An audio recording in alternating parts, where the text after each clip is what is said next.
আপনারা যারা আমাদের এই গল্পগুলো শুনতে ভালোবাসেন তাদের জন্য আজকের গল্প সৈয়দ রেজাউল করিমের লেখা গায়ে কাটা দেয় এখনো।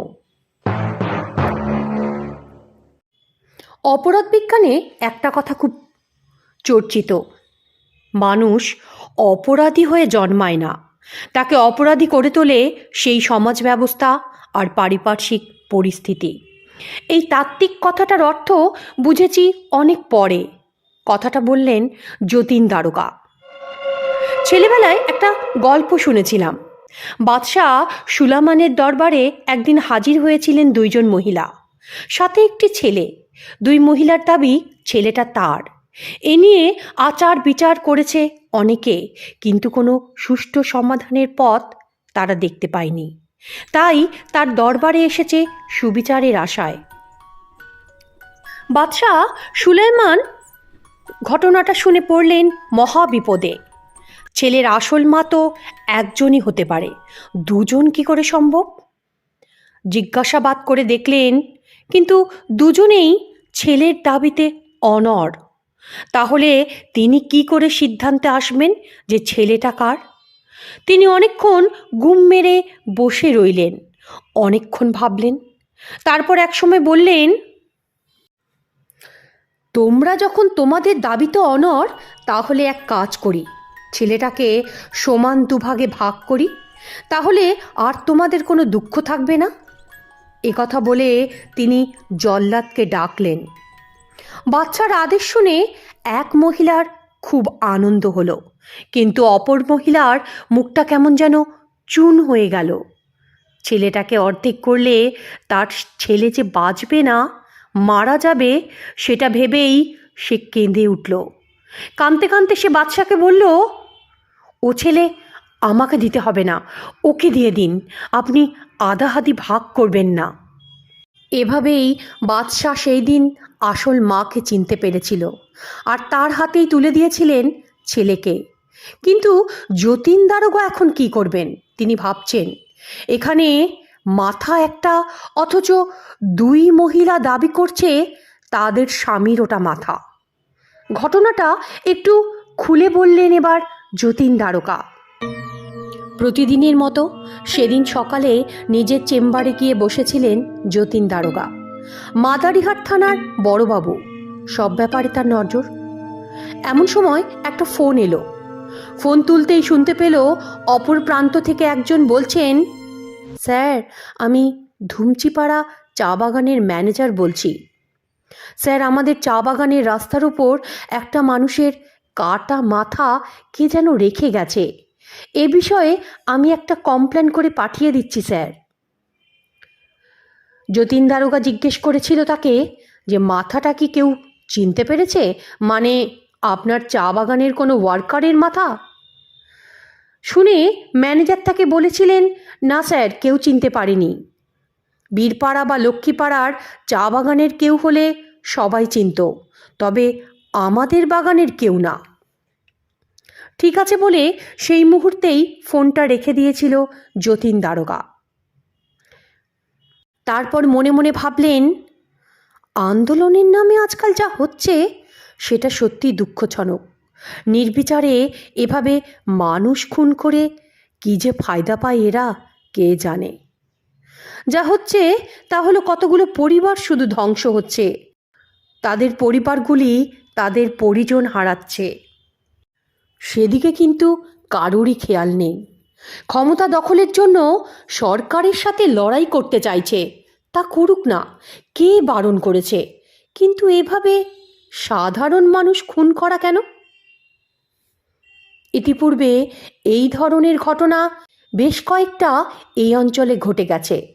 আশেপাশের চা বাগানে, ধুমচিপাড়া চা বাগানে অবশ্য ঘটনাটাই প্রথম। তাও এই বাগানের কেউ নয় শুনে সবাই একটু যেন মনে শান্তি পেল। কিন্তু লোকটা তো এই বঙ্গের, তাকে অন্য কোথাও খুন করে তার মাথাটা এনে ধুমচিপাড়া চা বাগানের রাস্তায় সাজিয়ে রাখা হয়েছে কেন? যাতে অন্য লোকে ভয় পায় আর তাদের কথা মেনে চলে, তাদের মতে মত দেয়, তাদেরকে অর্থ সাহায্য করে, শুধু কি এই সব কারণে? আর মৃতের দেহটা অন্য কোথাও মাটিতে পুঁতে দিয়েছে, যাতে সহজে কেউ সেটা খুঁজেই না পায়। একথা মনে মনে ভাবলেন যতীন দারোগা। তারপর জেলার বড় সাহেবকে ফোন করে ঘটনাটা জানালেন। সার্কেল ইন্সপেক্টর এবং ডিএসপিকেও তিনি জানাতে ভুললেন না। তারপর অফিসার ফোর্স নিয়ে বেরিয়ে পড়লেন ধুমচিপাড়া চা বাগানের উদ্দেশ্যে। প্রায় আধ ঘন্টা লাগলো ঘটনাস্থলে পৌঁছাতে। দেখলেন সেখানে প্রচুর ভিড়। আশেপাশের চা বাগানের হাটে বাজারে যাবার লোকজন সবাই জড়ো হয়েছে। তারা উকি মেরে দেখছে রাস্তার উপর পড়ে থাকা সেই কাটা মাথাটা, আর চিনতে চেষ্টা করছে তাদের ঘরের কেউ বেপাত্তা হয়ে যাওয়া মানুষ কিনা। যতীন দারোগা নেমে পড়লেন তদন্তের কাজে। বিভিন্ন অ্যাঙ্গেল থেকে মৃত মাথার ছবি তুললেন। জিজ্ঞাসাবাদের সময় দুজন মহিলা দাবি করে উঠল যে ওটা তাদের স্বামীর মাথা। দুজন দাবিদারের কথা শুনেই যতীন দারোগার সেই বাদশা সুলেমানের ছেলেভাগের গল্পের কথা মনে হয়েছিল। কিন্তু পরক্ষণেই সে ভাবল, একটা লোকের দুটো বউ তো থাকতেই পারে, সুতরাং এটা খুব একটা অস্বাভাবিক ব্যাপার নয়। কিন্তু অস্বাভাবিকতা আসলো অন্য দিক থেকে। যখন তাদের দুজনের কাছে স্বামীর নাম জিজ্ঞেস করা হলো, তারা কিন্তু একই নাম বলল, কৈলাস মোক্তান। অথচ তারা বলছেন তারা নাকি সতীন নয়। ব্যাপারটা খুব গোলমেলে ঠেকল যতীন দারোগার। একে স্বামী বিয়োগ, তার উপর দুইজন মহিলা। তাই তিনি খুব একটা হম্বিতম্বি করতে পারলেন না। কাজ শেষ করে থানায় ফিরে এলেন। তিনি পর্যবেক্ষণ করে যা বুঝলেন যে মৃতদেহের মাথাটা খুব একটা পুরনো নয়।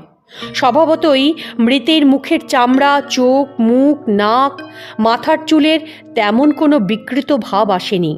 তাহলে কেন দুজন মহিলা দাবি করছে যে ওটা তাদের স্বামীর মাথা? তারপর তিনি ভাবলেন, দুজন মৃতের স্ত্রী হতে পারে না। একজন নিশ্চয়ই মৃতের স্ত্রী, অন্যজনকে কিভাবে তিনি এটা উদ্ধার করবেন সেটা নিয়ে উঠে পড়ে লাগলেন।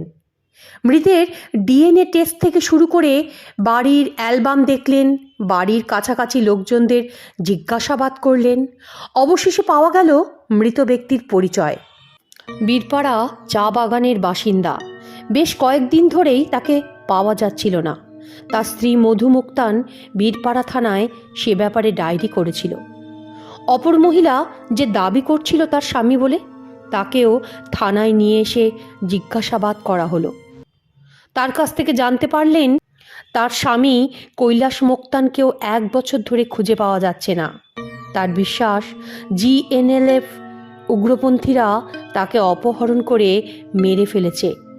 কোথায় তার মাথা আর কোথায় তার বডি কেউ জানে না। এদিকে সংসার অচল, কাজের মানুষ নেই, তো টাকা আসবে কোথা থেকে?